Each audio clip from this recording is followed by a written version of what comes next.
Hey guys, this is Aasman Verma and welcome to my channel sketch by Aasu. So guys, इस video में आपको संजय दत्त का ये अधीरा वाला लुक जो कि KGF 2 का नया पोस्टर है उसको कम्प्लीटली ड्रॉ करके बताऊंगा किस तरीके से आप ड्रॉ कर पाएंगे। तो सबसे पहले यहाँ पर मैं 12 बॉक्सेस A4 साइज़ का पूरा बॉक्स है, इसमें 7 सेंटीमीटर के मैंने एक बॉक्स बनाए हुए हैं। इसको अच्छे से यहाँ पर आउटलाइन ऐसे ही ड्रॉ करके आपको बताऊंगा।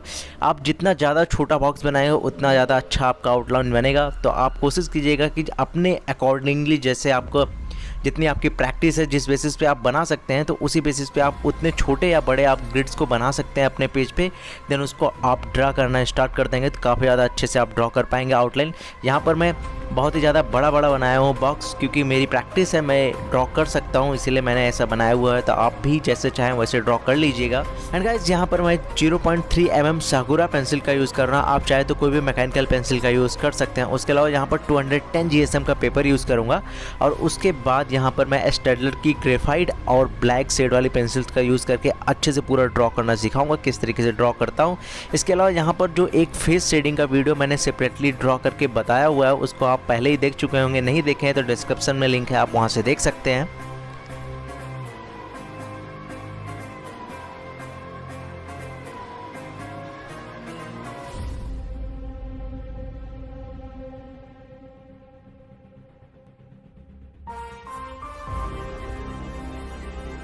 आउटलाइन कंप्लीट होने के बाद अब स्टार्टिंग करते हैं हेयर से। तो सबसे पहले मैं आपको हेयर्स बनाना सिखाऊंगा। इसमें काफ़ी ज़्यादा टिपिकल लग रहा है आपको हेयर्स, ऐसे कैसे वाइट हेयर्स बनेंगे, तो काफ़ी ज़्यादा आसान है। आप बस स्टार्टिंग में थोड़ा सा इंटेंडेशन कर लेना है, आपको ऐसे ही ग्रुप्स बना लेने हैं। जो वाइट हेयर्स आपको यहाँ पे स्क्रीन में दिख रहे हैं ऐसे ही हेयर्स आपको बना लेने हैं, वाइट से ग्रुप्स बनाते हुए चले जाने हैं।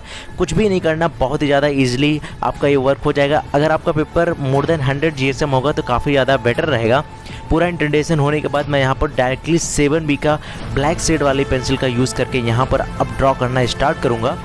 जस्ट बिकॉज इस पेंसिल में जो कि स्टेडलर की ब्लैक ग्रेड्स वाली पेंसिल होते हैं इनमें कार्बन कंटेंट बहुत ज़्यादा होता है और ये पार्शियली चारकोल पेंसिल्स भी होती हैं, जिसकी वजह से इनकी ब्लेंडिंग काफ़ी ज़्यादा मुश्किल होती है। उसका यहाँ पे हमें बहुत ही अच्छा एडवांटेज मिल जाएगा, जिससे ग्रुप्स में जो भी हमने इंटेंडेशन के थ्रू बनाया था उसमें लेट्स अंदर नहीं जाएंगे। उसकी वजह से आप देख सकते हैं कितना अच्छे से पूरा जो भी इंटेंडेशन हमने किया था, वाइट हेयर्स बहुत ही अच्छे से बिल्कुल रियलिस्टिक और अच्छे से अपीयर होते हुए नज़र आ रहे हैं। आपको काफ़ी अच्छे से आप देख सकते हैं। यहाँ पर मैं डायरेक्टली ऐसे ही पेंसिल को देख सकते हैं कि नॉर्मली चलाता चला जा रहा हूँ, फिर भी काफ़ी अच्छे से हेयर्स ऐसे ही बन जाएंगे। मैंने पूरी जगह ऐसे ही पेंसिल को चला दिया है। यहाँ पर मैंने उसका 7B का यूज़ किया था। आप ऐसी अपीयरेंस को आप नॉर्मल पेंसिल का भी यूज़ करके पा सकते हैं, बट ये काफ़ी ज़्यादा डार्क होती है। तो यहाँ पर डार्क हेयर्स के लिए बहुत ही बिल्कुल अच्छी पेंसिल है। इसको एकदम अच्छे से मैंने बनाया हुआ, आप देख सकते हैं कितना अच्छा मैट लुक आ गया है, एकदम रियलिस्टिक लुक सा। हेयर्स कंप्लीट होने के बाद गाइज यहाँ पर मैं आपको शेडिंग करना दिखाऊंगा, किस तरीके से आप स्किन टेक्सचर की शेडिंग कर सकते हैं। तो यहाँ पर मैं स्मूथ साइड में ही टेक्सचर को बनाता हूँ। तो आप यहाँ पर डायरेक्टली मैं 4B पेंसिल का यूज़ करते हुए अच्छे से स्लोली विदाउट प्रेशर का यूज़ किए हुए जितना भी 4B पेंसिल से शेड कर सकता था उतना नॉर्मली मैं शेड कर रहा हूँ। आप देख सकते हैं किस तरीके से मैं कर रहा हूँ। आपको डायरेक्शन वगैरह का थोड़ा सा ध्यान रखना है और लाइंस का ध्यान रखना है कि आप जब भी शेड करते हैं तो प्रेशर के साथ अप्लाई नहीं करेंगे, जिससे कि लाइंस ना बने। तो आप इन सब बातों का ध्यान रखेंगे और अच्छे से पूरा का पूरा एक बेस लेयर बनाने की कोशिश करेंगे। जब बेस लेयर बन जाए तो उसके बाद आप एक बार ब्लेंडिंग कर सकते हैं। आपके पास जो भी ब्लेंडिंग टूल हो, ब्रश, कॉटन बड, टिश्यू या फिर आपके पास ब्लेंडिंग स्टम्प हो, तो उसका यूज़ करके आप अच्छे से स्लोली अच्छे से उसको ड्रॉ कर लीजिएगा। एक बार अच्छे से ब्लेंड कर लीजिएगा, ज़्यादा प्रेशर का अप्लाई नहीं करना आपको। उसके बाद जब एक बार आप ब्लेंड कर लेंगे तो दोबारा से आप में 4B या फिर 6B का जैसे आपके अकॉर्डिंग हो। यहाँ पर मैं 4B से फिर से एक लेयर बना दे रहा हूँ, जिससे कि सारी डिटेल्स अच्छे से दिखती रहें। तो यहाँ पर देन फिर से मैं बड़े वाले ब्रश से अच्छे से ब्लेंड कर दिया हूँ और टिश्यू पेपर का भी जहाँ पर मुझे यूज़ लगा था वहाँ पर अच्छे से ब्लेंडिंग कर दिया हूँ।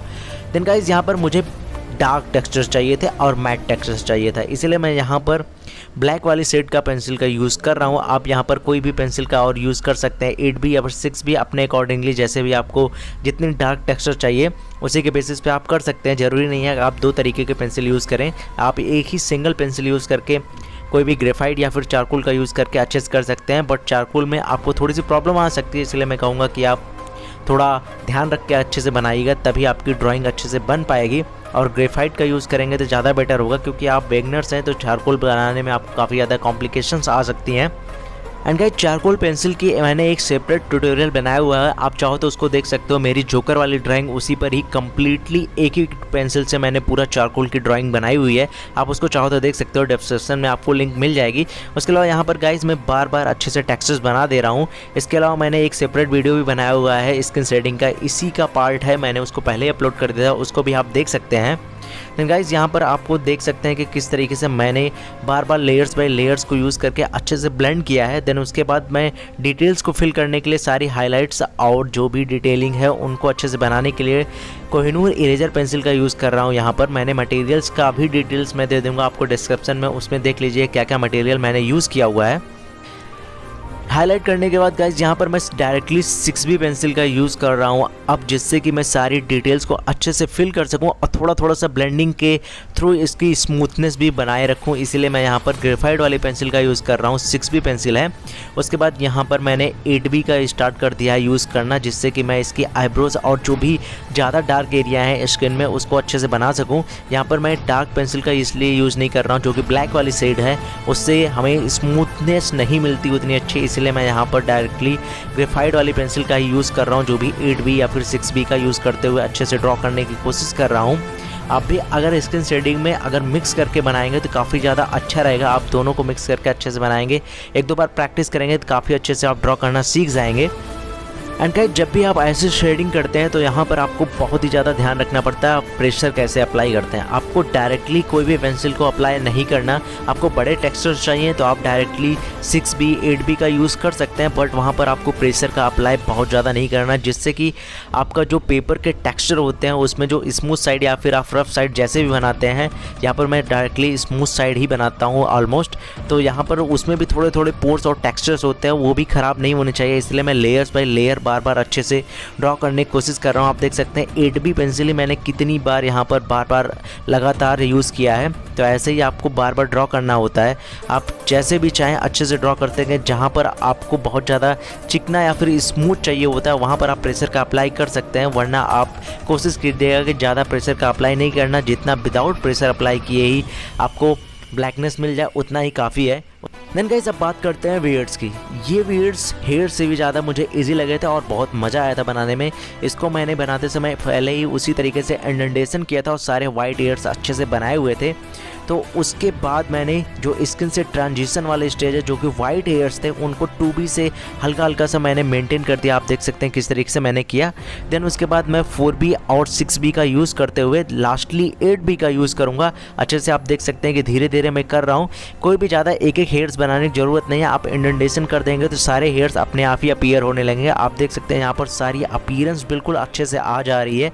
आपको भी ऐसे ही करना है, धीरे धीरे आप अच्छे से इंडेंटेशन करे रहेंगे तो बिल्कुल अच्छे से आपके वाइट हेयर्स बन जाएंगे। आप मुझे एक एक हेयर्स पेंसिल से बनाने की ज़रूरत ही नहीं पड़ रही है। आप देख सकते हैं मुझे ऐसे ही बस डायरेक्शन का थोड़ा सा ध्यान रखना है और अच्छे से प्रेशर का अप्लाई करना है, और आपके जो भी वीयर्स बनाएंगे या फिर हेयर्स बनाएंगे उनके एक एक हेयर्स बहुत ही अच्छे से विजिबल अपीयर होंगे। अगर आप ऐसी शेडिंग चारकोल पेंसिल से आप वीयर्स पे करते हैं, अगर डार्कनेस है उसमें आपके वीयर्स में, तो वहाँ पर आप चारकोल पेंसिल का यूज़ करके आप चेक कीजिएगा, काफ़ी अच्छे से आपके वीयर्स बन जाएंगी। देन ग्रेफाइट पेंसिल्स के, तो उसके बाद यहाँ पर मैं लिप्स को वगैरह को ऐसे ही बना दे रहा हूँ, ज़्यादा मेहनत करने की ज़रूरत नहीं है यहाँ पर, क्योंकि सारा का सारा ब्लैक है और आउटलाइन को थोड़ा सा हाईलाइट कर देना है बस। काफ़ी अच्छे से हमारी ड्राइंग ऑलमोस्ट कंप्लीट हो गई, जितना भी फेस पेंटिंग था। देन गाइज उसके बाद जो भी टेल्स बची है हेयर्स की उसमें बहुत ज़्यादा काम नहीं करना, डायरेक्टली ब्लैक कर देना है, तो आपको ऐसे ही वर्क कर देना। उसके बाद जो भी आपके ड्रेस बचते हैं उनको मैं अच्छे से आपको बताता हूँ किस तरीके से ड्रॉ करना है। तो सबसे पहले मैंने यहाँ पर 4B से बेस्ट लेयर बनाई थी। देन उसके बाद 8B का पाउडर यूज़ करते हुए अच्छे से ब्लेंड कर दे रहा हूँ। ऐसे मैं पूरे ड्रेस पे करूँगा, हर जगह पे 6B का यूज़ करूँगा या फिर 4B का यूज़ करूँगा, लाइट और डार्क के अकॉर्डिंग। उसके बाद मैं वहाँ पर अच्छे से पाउडर का यूज़ करते हुए ब्लेंड करूँगा। देन उसके बाद फिर से 8B का यूज़ करते हुए अच्छे से टेक्सचर दे दूँगा। यहाँ पर भी आप देख सकते हैं किस तरीके से मैं पूरा अच्छे से कर रहा हूँ। काफ़ी ज़्यादा इसमें काम करने की ज़रूरत नहीं थी, बस टफ लग रहा था, लेकिन करना बहुत ही ज़्यादा ईजी है। आपको बस पेंसिल को रब करते हुए चले जाना, अच्छे से टेक्सचर आ जाएगा। अगर आप चारकोल पेंसिल का यूज़ करेंगे तो काफ़ी ज़्यादा अच्छे से इस तरीके का टेक्सचर आपको मिल जाएगा।